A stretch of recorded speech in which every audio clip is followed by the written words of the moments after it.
Assalamualaikum warahmatullahi wabarakatuh.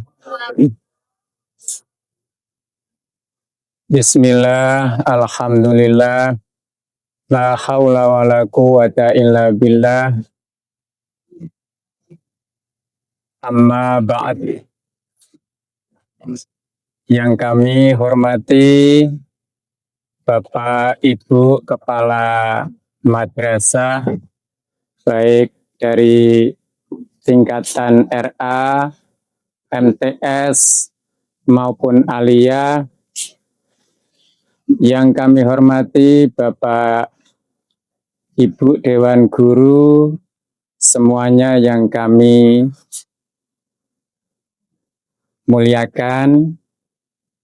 Alhamdulillah, pada hari ini kita masih diberikan kenikmatan oleh Allah Subhanahu wa Ta'ala, masih bisa bertemu, bermuajahah di tempat yang sederhana ini.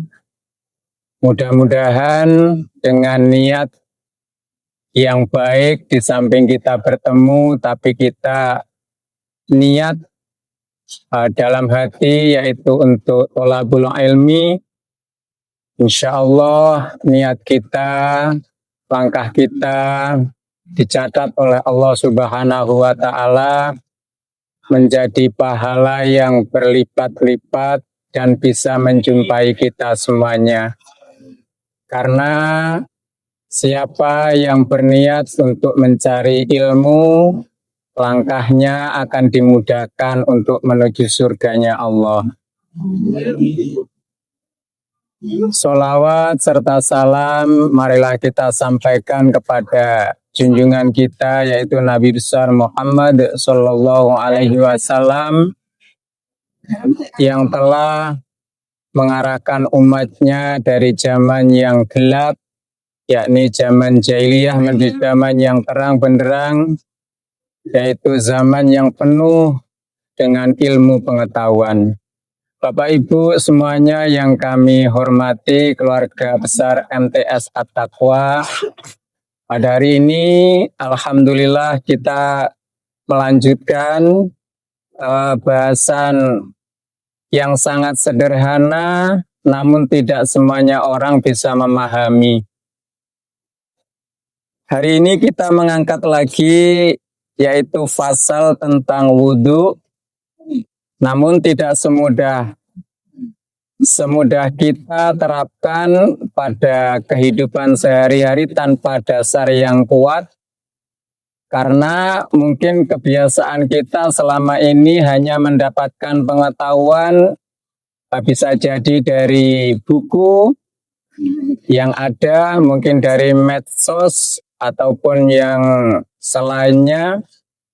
Namun hari ini mudah-mudahan kita bisa istiqomah, kita kembali kepada pokok sumbernya, yaitu kitab yang dipelajari di pondok-pondok pesantren, yaitu kitab kuning. Sengaja saya hadirkan di depan Bapak Ibu. Inilah wajah kitab kuning, itu memang benar-benar kuning adanya.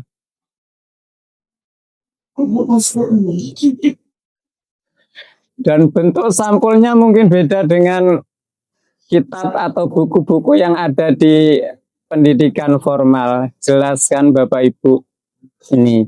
Nah, inilah rujukan semua pengajar, baik dari RA, MI yang dia terjun di keagamaan, bahkan di perguruan tinggi, itu rujukannya adalah kitab kuning ini. Jadi semuanya apabila kesulitan untuk mencari permasalahan, kembalinya adalah ke kitab kuning ini. Karena apa? Karena di sekolah-sekolah formal yang ada itu, ilmu agama itu kebanyakan bersifat global. Jadi secara rincinya adalah ada di kitab kuning. Nah, alhamdulillah kita belajar istiqomah menghadirkan melalui kitab kuning yang kita kita pelajari yang bernama kitabnya itu Fathul Qorib. Kemudian didukung juga Matan Safinatun Najah. Nanti bisa kita lihat dari matanya, bisa kita lihat dari sarahnya. Kemarin kita sudah dalami bahwasanya niat itu ada di ghusli awali juz'in, yaitu ketika awal membasuh wajah, gitu ya, bukan ma qoblahu atau ma ba'dahu, bukan di sebelumnya, bukan di setelahnya, tapi pas membuka wajah, membasuh wajah sampai habis ila muntahat dakoni. Nah, ini di kitab aslinya di sarahnya memang seperti itu. Kemudian di sini juga dijelaskan bahwasanya niatnya itu tidak harus sama seperti yang Bapak Ibu baca yang ada di mungkin di sekolah-sekolah. Biasanya Bapak Ibu membacanya kan nawaitu ghuslal lirofil hadasil asgori ardalillahi ta'ala, kan seperti itu ya Bapak Ibu. Nah, makanya di sini kita hadirkan di kitab kuningnya itu bagaimana sih niat yang sebenarnya terinci di sini, mohon disimak pelan-pelan. Jadi di sini dijelaskan bahwa di sarahnya Auyanwi utawa niyato sapa wong. Nah, ini caranya ngaji seperti ini. Fardhu wudhu'i ing fardune wudhu. Ini yang pertama boleh ketika niat tidak sama dengan yang ada di buku-buku di pendidikan itu boleh di sini. Yang pertama boleh niat nawaitu fardhul wudhu'i. Gitu saja sudah boleh. Tapi nanti masih disambung ya. Pertama niat fardhul wudhu'i, nawaitu fardhul wudhu'i. Atau yang kedua nawaitul wudhu'a saja boleh. Terus yang ketiga nawaitu toharoh. Nah, jadi tidak harus sama dengan Bapak Ibu yang dibaca di sekolah-sekolah itu. Tidak harus sama. Jadi boleh ada tiga. Yang pertama boleh niat nawaitu fardul wudhu'a. Terus yang kedua nawaitul wudhu'a. Terus yang ketiga nawaitu toharoh. Tapi harus disertai anil hadasi. Berarti yang pertama nawaitu fardhul wudhu'a anil hadasi. Yang jelas hadasi yang dimaksud di sini hadasil asghar, bukan hadasil akbar. Gitu ya, karena hadas akbar itu sudah Ibu tahu semuanya lah. Kalau hadas akbar seperti mungkin keluarnya pas kewanitaan. Kemudian wiladah, istihadah, kan seperti itu. Jadi yang dimaksud anil hadas di sini hadasil asghar. Jadi yang pertama saya ulangi lagi, tidak harus sama seperti apa yang sudah dicetak di buku manapun sekolah, tapi sesuai dengan apa yang ada di sarah sini boleh niat nawaitu fardhul wudhu'a, nawaitu fardhul wudhu'i kalau di sini ya fardhul wudhu'i. Ya, kalau digabungkan. Terus boleh yang kedua nawaitul wudhu'a. Terus yang ketiga boleh nawaitu toharoh. Terus yang terakhir anil hadasi. Maksudnya nawaitu fardhul wudhu'i anil hadasi. Gak boleh cuman batas tadi, tapi disambung dengan anil hadasi.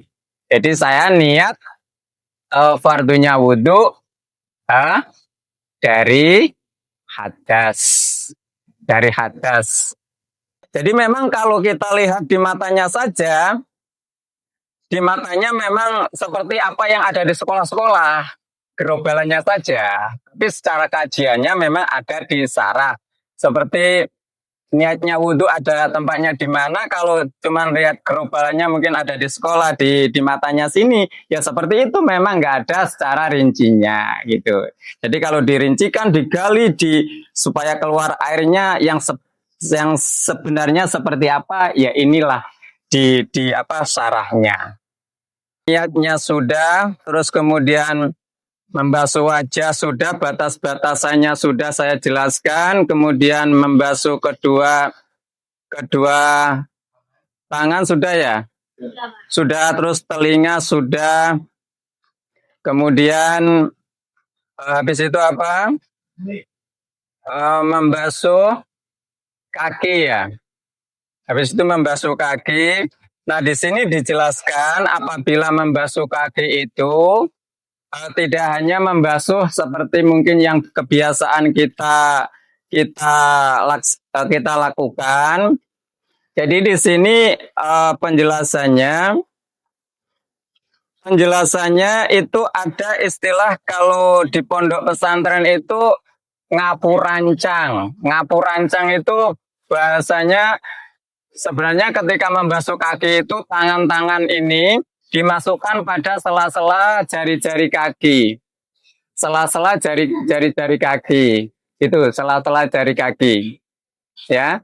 Ada sela-sela jari kaki karena kotoran-kotoran itu letaknya bukan pada luarnya, justru malah ada pada lipatan-lipatan jarinya itu. Nah, di situ. Kemudian ditutup yang terakhir harus tartib.